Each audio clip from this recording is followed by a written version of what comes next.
räägin teile ühe väga tähtsa loo, kus on tegelasteks 3 põrsakest, kitsetal ja suur kuri hunt.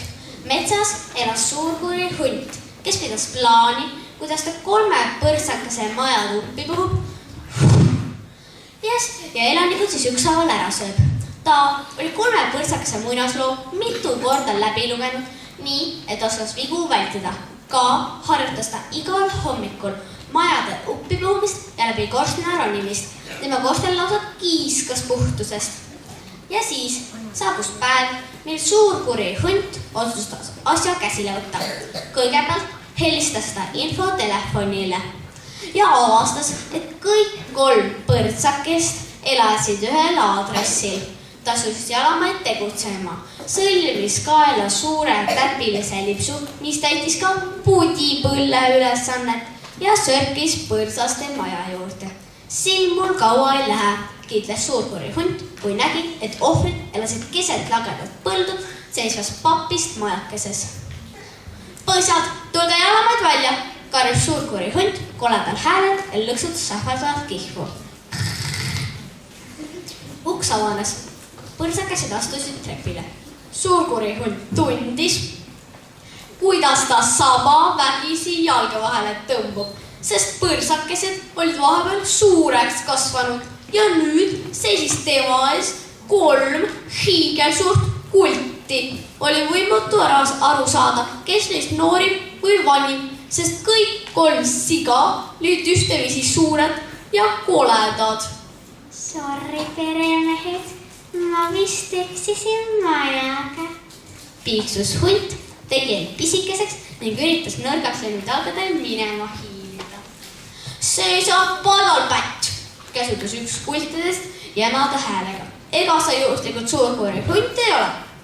Suur kuri hunt raputas kiiresti pead ja vastas, ei ole mina. Mina olen hoopis väike ja lahe jänku. Aga seda sead ei uskunud, vaid tormasid põgenejale järele. Maa lausa müdises nende sõrgade all.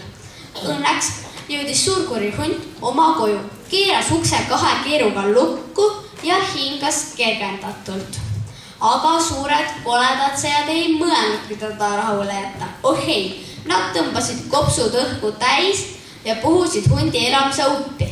Veel viimasel hetkel jõudis maaperemees korstna kaudu põgenda. Nüüd planis põgenik puu otsa.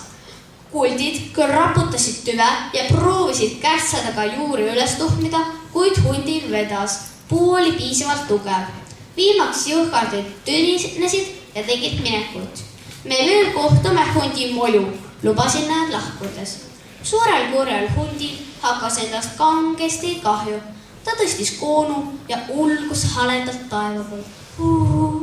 Seda tegi ta muidugi sosinal, see mine tea, järsku põrsakesed kuulavad ja tulevad tagasi. Ma olen häbistatud, ohkas suur kuri hunt, kui seandas viimaks puu otsast alla ronida. Ostan pileti ja lendan Aafrikasse, aga enne panen 7 kitse talle nahka. Ta sörkiski kitse maja juurde, piilus aknast sisse. Kitsetalledest oli kodus vaid kõige väikseim.